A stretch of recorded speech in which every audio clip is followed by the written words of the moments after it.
Hi, welcome back to my channel, Beautiful Minutia. If you're new here, my name is Tiffany, and today I wanted to talk about all the books that I read in January. So I completed 7 books in January, and then I had 1 book that I DNF'd, and then 3 books that I am continuing on into February. I'm kind of surprised that I got so much read this month. I think it's because we had so many things that got canceled. We had a lot of snowstorms, and like everything shuts down around here when we get snow. So there's a lot of things that got canceled, and then we got really sick like the last part of the month, so that was even more stuff that got canceled or we just weren't going to or whatever. So I think that's why I got so much read this month. So out of the 7 books that I did complete, 2 of those were middle grade, 1 was YA, 2 were classics, 1 was contemporary, and then I don't know exactly how you would classify the last one. It's a Greek myth retelling, so however you classify that, I don't think it's YA, I think it's considered adult. My reading month was kind of like all over the place. So like I said, I had like 1 DNF that I really didn't like at all. And then I had several that were like 2 stars to 2.5 stars. I have 1 that was, I can't decide whether it was a 2.5 or a 3 star. And then 4 5 stars. So I had like really good reads, and then quite a few just kind of like blah or really didn't enjoy reads. So I think I'm gonna start at the bottom of the list and work my way to my favorite books. So the 1 DNF I had for the month was Camilla by Madeline L'Engle. This is on my read or read list. I've had this book for almost a year. I picked it up for free at like my library. And I really like Madeline L'Engle's writing, so I picked it up. And I started this. I got 1 chapter in, and 1 chapter was like close to 30 pages. So it was like a good chunk. And I just hated the storyline of it and just decided I really don't want to continue reading it. And the main character is a 15-year-old girl who is like really well aware that her mother is cheating on her father. And her father has suspicions. So the mother is manipulating Camilla into not telling her father what's going on. And then her father is trying to manipulate Camilla into confirming what he suspects is going on.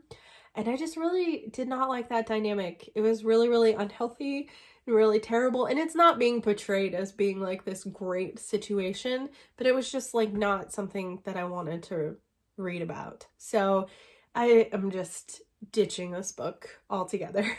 Another book that was on my read or read list for 2022 that I decided to read for the Buzzwordathon in January is Where the Forest Meets the Stars.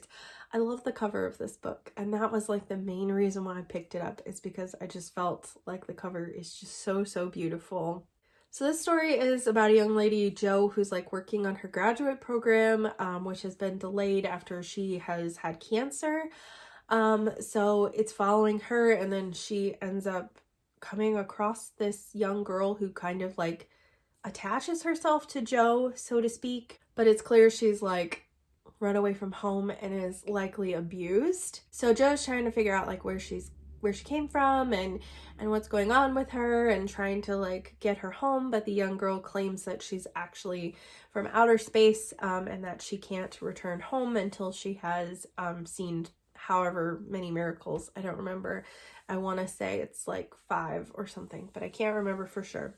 So I really liked the setup of this story. I liked the beginning part of the story, but I had a lot of really big issues with it, quite honestly. I kind of, I want to say they're like problematic, but I kind of hate using that word sometimes, because I feel like it's thrown around so much in like a cancel culture sort of way. And I'm not trying to like cancel this book or anything. I can't get into a lot of the reasons why I really didn't like it without being spoilery, but I'll link my Goodreads review in the description of this video, because that's like really spoilery and goes into all the reasons why I didn't like this book.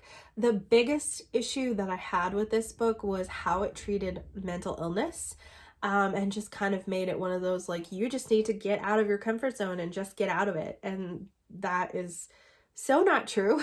Someone who has spent most of my life suffering with mental illness, and lots of people I love that suffer with mental illness too. I just found it a very bad way of portraying it. And this book seems to be like very much like anti-therapy and counselors as well. So there's just a lot of things in this book that were really not very good, which is sad because I really liked the first like quarter to a third of the book, and then it just really went downhill. So I ended up giving it 2 stars. The next book that I gave, I can't decide whether or not I'm giving this 2.5 or 3 stars, because there are things I love about it and things that I hate about it, and so it's hard. And sadly, it's another Madeline L'Engle book, The Moon by Night. This is book 2 in the Austen Family Chronicles.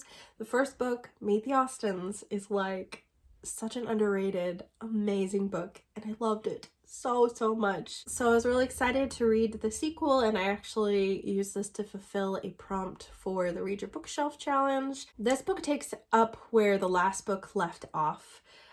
So there's a wedding that's happening with some people in their family, and then their family is actually going to be moving to New York City because her dad is a doctor and he's accepted a position in New York City. So they decide that before they move to New York City, they are going to travel across the country camping. And that's kind of where the story picks up. So it follows Vicky, who I think she's 14, and her family as they are going across the country. And I love Madeline L'Engle's like descriptions of nature, and it's just really beautiful. And there's some really difficult topics that are tackled in this book as well, particularly as Vicky has been raised as a Christian and her grandfather is a pastor, and she's really coming to terms with the fact that really terrible things happen in the world. And is God even real if these terrible things happen? And I think that every Christian has to come to that point where they ask themselves that question and then try to resolve it and figure it out for themselves. And I feel like that was handled really well in this book. However, the angst in this book is unreal. Like, it's so bad. And the romantic aspects in it are so bad. Like, very YA-y, but also in the same respect. There's this boy that Vicky meets. He's on the cover. Look at him. What a heartthrob. And he is not the kind of person that she would normally be around, and her family really doesn't like him. And she thinks it's like, oh, they just don't know him. But like, this boy, like, is so mean to Vicky sometimes. Like, he's really cruel to her, and there's a lot of things that have happened in his life that have made him the way that he is, but I didn't like this kind of like promotion and romanticizing of him.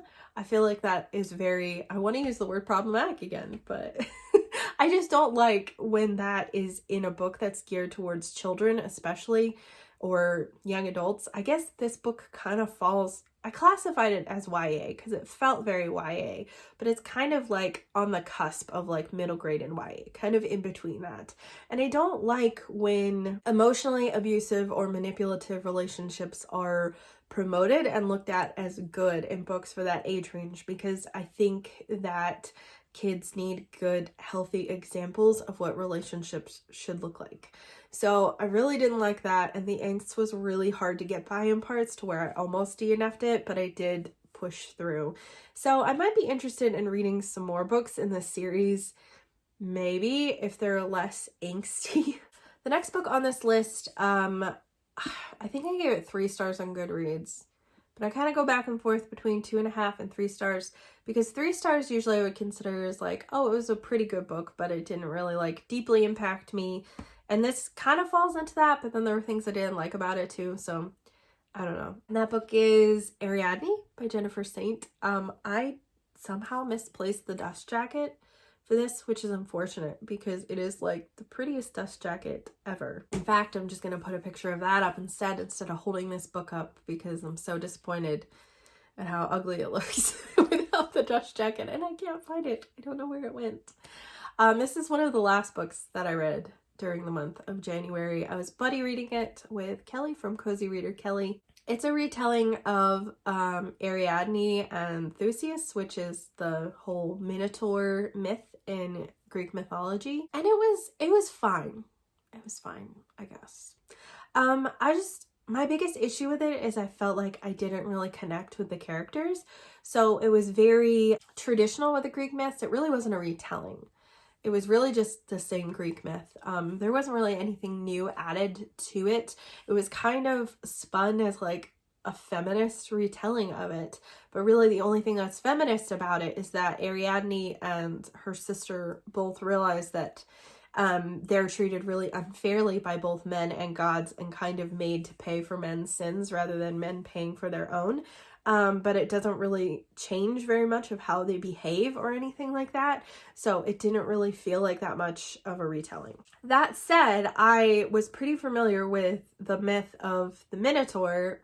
I mean, not super familiar, but I did know the story and how that was going to play out. However, that's only like the first quarter or maybe a third of the book, and then the rest follows Ariadne afterwards, and I really didn't know anything that happened to Ariadne after the whole myth of the Minotaur is over. So I did find that interesting. I was just disappointed that I didn't feel any deep connection to the character. I really liked how the author described like cities and nature locations and stuff like that, and I felt like that was really good, but I didn't feel like the characters were, I don't know, I just couldn't connect to them. I just kind of like things would happen and I'd be like, that's a bummer. But like I could feel the parts like where the author definitely wanted you to have this emotional reaction and she wanted you to cry, and like I didn't like feel any emotional connection. However, I was also really sick while I was reading this book, so maybe that factored in. I don't know, but I was reading other things at the same time that did make me feel emotional and this didn't. So I don't know. I just kind of feel blah about it overall. Also, it was really repetitive. Like, I started losing count of how many times the author used the word viscous, which is not a very common word. So it definitely jumped out at me the first time she used it. I'm like, wow, that's cool. I haven't seen very many people use that word. And then she used it at least 8 times before I stopped counting. So there's definitely like some repetitive things that really jumped out at me too. So those are all the like kind of blah books for the month, and everything else that I read this month was 5 stars. So it's kind of funny. Everything was either just kind of like awful or like really good. So probably the lowest out of all of these 5 stars would be Premeditated Myrtle by Elizabeth Bunce. And this is a middle grade mystery and it's just so fun. Oh my goodness, it's so fun. I think it takes place in like maybe Victorian time period. I'm not really sure, honestly. It didn't make it very clear to me exactly which time period it takes place in. The main character's name is Myrtle Hardcastle and her father is an attorney of some sort, I think. I don't remember. I actually just, this was the first book that I read in the month and I finished it by like January 1st or 2nd. But it's just really funny and really clever. It's got like footnotes in it. I love when middle grade books have funny footnotes in them. I just think that's the best. So this is the best middle grade mystery that I have read in a while. I really like Myrtle's character. She's very like spunky and very brave and very, very smart. She actually reminds me of Flavia de Luce from, I can't remember what the series is called. It might just be like the Flavia de Luce series, but the first book is called The Sweetness at the Bottom of the Pie. And Flavia de Luce is like this 12-year-old who's obsessed with like chemistry, in particular poisons. And Myrtle reminds me of her, but she's nicer. She's not as annoying as Flavia. And she has really good family interactions, unlike Flavia, where everyone's like super mean to each other. So it was like a better version of that for me. This is the very last book that I read this month. And I was trying to decide while I was reading it, I was thinking it was more like a 4-star, but at the end it was definitely 5 stars by the end. And that is Out of My Heart by Sharon Draper. This is a sequel to Out of My Mind, which is one of my favorite middle grade books of all time, which follows a girl named Melody who has cerebral palsy, and so she's unable to walk and unable to communicate. And a lot of people have written her off as like mentally retarded, but she's actually brilliant and just is not able to communicate because she can't speak. And so then she ends up getting one of those machines where you can like type in things and then it like speaks for you. Anyways, I thought Out of My Mind was like just such a good book, but it just broke my heart so many times in so many ways, and just made me think differently about how disabled people are treated and looked at in our society. It's such a good book. You should read it. So this is the sequel, and in this book, Melody discovers a summer camp for disabled children, and she's able to go. And it is just like so wonderful. Like the first book made me cry because it was so sad in so many places, and this book made me cry because it was so happy in so many places, and it was just like a happier ending that Melody deserved, with like real friends and feeling like she finally belonged. Gosh, it's just so good. You should read it. It's wonderful. You should read the first one first. But this one, it was just so good, and it just made me feel so happy, while at the same time bringing back childhood memories for me of going to camp, because I went to church camp every summer from the time that I was old enough until I was a senior in high school. So I went literally every single year and always made new friends, and so it just brought back the joy of going to camp. So it made me feel really nostalgic as well. Another 5-star book from this month was Emily of Deep Valley by Maud Hart Lovelace. I actually read this for Kate Howe's Kindred Spirits book club, and it's so wonderful. Oh my goodness. I hadn't really read any Maud Hart Lovelace before, other than the first Betsy Tacy book, which I read out loud to my daughter when she was, I think, in kindergarten or first grade. And then I never continued on with the series, although my daughter did. So this is about Emily, who also lives in the same community that Betsy and Tacy's stories take place in. So there is some crossover reference, but I don't think that you need to have read any of the Betsy Tacy books to understand this, because I was just fine. I hadn't read any of those.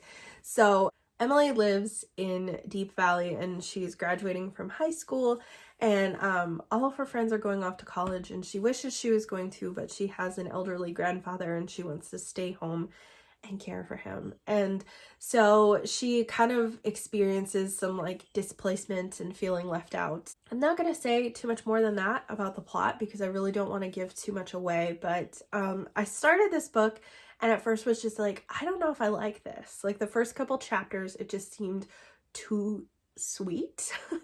But as I continued, it started dealing with some really tough issues, like feeling like you don't belong, and depression, and feeling left behind.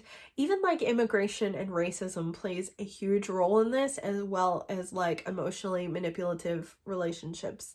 And so I was really surprised at how deep this book went and how much it just spoke to my heart. Like, I just loved it so much, far more than I was expecting to. And then the last 5-star book this month, which I think was probably my favorite book of the month, it would either be Emily of Deep Valley or this one, is Everything That Rises Must Converge by Flannery O'Connor. This is a collection of 9 short stories, and oh my gosh, it's just so amazing. I had never read any Flannery O'Connor until like last fall, and I picked up this book because Christy Lewis from Dostoevsky in Space raves about Flannery O'Connor. It's one of her favorite writers. So I was like, you know what? I'm gonna pick it up. I found it for a really good price used. So I picked it up and read Everything That Rises Must Converge last fall and really enjoyed it. So I was like, you know what? I'm gonna save the rest for Flannery O'January. So I read the other 8 short stories in this collection over the course of January and loved all of them, except one that I just connected a little less with, but it was still a solid story. It just kind of wasn't my kind of story. I did do a video ranking all the short stories in this collection, so I'll link that so that way you can watch it if you haven't already, and you'll kind of get more of my in-depth thoughts. But I just love how Flannery O'Connor tackles human nature and pride and hypocrisy and racism and all these like kind of like deep hidden sins that so many people struggle with, whether or not they're even aware of that, and just kind of takes it all down to like bare bones of humanity and human nature and redemption. And it is just incredible how she does it. I don't even know. I'm not a huge short story person a lot of the time, but Flannery O'Connor is the master of short stories. They're just so well written, so deep, and they make you think very deeply. So if you're looking for something that is just kind of like a fun read, Flannery O'Connor is not that. but she's deep and she's amazing. And yes, I love this book so much, and I just can't get enough Flannery now. So I have a few books that I did not finish in the month of January that I will be continuing into February. Well, one of which I probably won't read anymore in February. That's The Cost of Discipleship by Dietrich Bonhoeffer. I can't even find my copy right now. My house is a mess. I'm so behind in housework right now because we've been so sick for a while. But anyways, this was going to be my spiritual nonfiction for the month of January, and then I read a couple chapters of it, and that was it. And I don't know, I just had trouble picking it up. So I do hope to continue with this book, but I already have a spiritual nonfiction plan for February and maybe even March, so I probably will not get back to this book anytime like particularly soon, but I do want to continue reading it, so it's definitely not a DNF. A book that I started in January and will continue into February is Atomic Habits by James Clear. This is a really good book. Oh my goodness. I'm not very far in. I'm a couple chapters in. I think like 3 or 4 chapters in. And this book is all about like setting yourself up for success. And when I saw the title of it, I thought it meant like big explosive habits, but it just means like small, tiny habits that are like building blocks to then help you not just reach your goal, but become the person that you actually want to be. And for someone like me, I am not very type A at all. So something like this is much more achievable for me and makes more sense to me, so I'm really enjoying it. It's kind of like changing my thinking in a lot of ways. And then the last book that I am continuing is one that I was definitely never planning on finishing in January, and that's War and Peace by Leo Tolstoy. I was hoping to be halfway through this book by the end of January, and that did not happen. This book is taking me a lot longer to read than I originally thought it would, and that's okay. Basically, this book has so many characters, which is not at all unusual for Russian literature, but this is massive. This is such a grand scale of characters. It's not even funny. And so it took me a long time to try to keep people straight. I am well past the point that I ended up DNFing this when I tried to read this one other time a couple of years ago. And that was kind of right in the middle of all these battle sequences and things being explained that I just kind of like didn't understand because I'm not super familiar with the historical time period that this takes place. So I was really reading it really slowly so that way I could kind of digest it and follow it.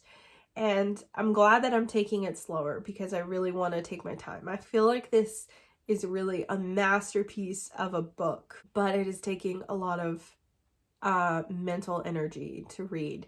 Once I got into like the second part of the book, I'm in book 2. So I think it's split up into 4 books and then an epilogue. And I am in book 2, and once I hit book 2, it got a lot easier to read. It narrowed in on a lot of the characters, and I kind of had a better grasp of who everyone was, who was related to who, because there's so many different families that we're following. But yes, it's taking a lot of effort. I am at this point over 400 pages in, so I'm about a third of the way through it as opposed to halfway through. So I'm hoping to continue this in February, but I do have a really big TBR in February as well, so we'll see how much progress I make, but I am more than willing to just take my time with this book because it feels like it's going to be very worth it. So that is my wrap up for the month of January. I probably should have done a mid-month wrap up because this video is probably longer than I want it to be. That's okay. I had so much content coming out in January of like plans for the new year and favorites from last year and stuff that it was hard to find a place to fit in a mid-month wrap up. So hopefully this video is not just like forever and ever long. I would love to hear from you in the comments down below if you've read any of the books that I read and what your thoughts were. And I would really love to hear like what were your favorite book that you read in January. Thank you so much for watching. If you like this video, please hit like and also subscribe so you can continue to see more bookish content from me, and I will see you again next time.